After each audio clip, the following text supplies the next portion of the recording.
ಕಟೀಲ್ನವರು ಇರ್ಬೋದು, ಆಮೇಲೆ ಅನಂತಕುಮಾರ್ ಹೆಗಡೆ, ಹೀಗೆ ಹಿಂದುತ್ವದ ಪರವಾಗಿ ಕೆಲಸ ಮಾಡುವವರನ್ನ ಈಗ ಒಂದು ರೀತಿ ನಿವೃತ್ತಿಯನ್ನು ಕೊಡುವ ಕೆಲಸ ನಿವೃತ್ತಿ ರಾಜಕಾರಣದಲ್ಲಿ ನಿವೃತ್ತಿ ಅನ್ನೋದೇ ಇಲ್ಲ.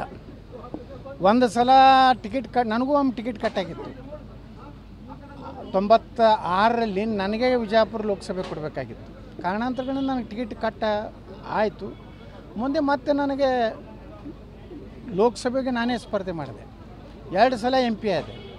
ಕೇಂದ್ರ ಅಟಲ್ ಬಿಹಾರಿ ವಾಜಪೇಯಿ ಸರ್ಕಾರದಲ್ಲಿ ನಾ ಕೇಂದ್ರದ ಮಂತ್ರಿ ಆದೆ. ಅದಕ್ಕೆ ರಾಜಕಾರಣದಲ್ಲಿ ಒಂದೇನೋ ನಿರ್ಣಯಗಳಾಗಿರ್ತವೆ.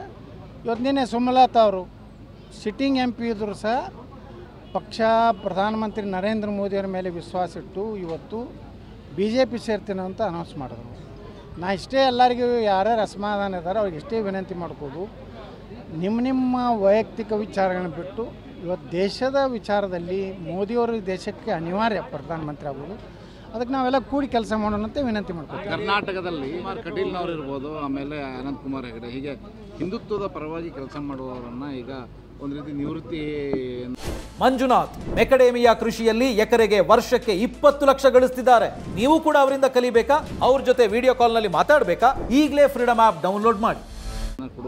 ನಿವೃತ್ತಿ ರಾಜಕಾರಣದಲ್ಲಿ ನಿವೃತ್ತಿ ಅನ್ನೋದೇ ಇಲ್ಲ. ಒಂದು ಸಲ ಟಿಕೆಟ್ ನನಗೂ ಒಮ್ಮೆ ಟಿಕೆಟ್ ಕಟ್ಟಾಗಿತ್ತು 96ರಲ್ಲಿ. ನನಗೆ ವಿಜಯಪುರ ಲೋಕಸಭೆ ಕೊಡಬೇಕಾಗಿತ್ತು. ಕಾರಣಾಂತರಗಳಿಂದ ನನಗೆ ಟಿಕೆಟ್ ಕಟ್ಟ ಆಯಿತು. ಮುಂದೆ ಮತ್ತೆ ನನಗೆ ಲೋಕಸಭೆಗೆ ನಾನೇ ಸ್ಪರ್ಧೆ ಮಾಡಿದೆ. 2 ಸಲ MP ಆದೆ. ಕೇಂದ್ರ ಅಟಲ್ ಬಿಹಾರಿ ವಾಜಪೇಯಿ ಸರ್ಕಾರದಲ್ಲಿ ನಾ ಕೇಂದ್ರದ ಮಂತ್ರಿ ಆದೆ. ಅದಕ್ಕೆ ರಾಜಕಾರಣದಲ್ಲಿ ಒಂದೇನೋ ನಿರ್ಣಯಗಳಾಗಿರ್ತವೆ.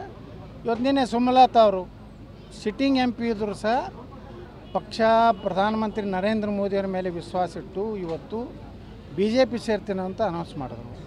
ನಾ ಇಷ್ಟೇ ಎಲ್ಲರಿಗೂ ಯಾರ್ಯಾರು ಅಸಮಾಧಾನ ಇದ್ದಾರೆ ಅವ್ರಿಗೆ ಇಷ್ಟೇ ವಿನಂತಿ ಮಾಡ್ಕೋದು, ನಿಮ್ಮ ವೈಯಕ್ತಿಕ ವಿಚಾರಗಳನ್ನ ಬಿಟ್ಟು ಇವತ್ತು ದೇಶದ ವಿಚಾರದಲ್ಲಿ ಮೋದಿಯವರು ದೇಶಕ್ಕೆ ಅನಿವಾರ್ಯ ಪ್ರಧಾನಮಂತ್ರಿ ಆಗೋದು.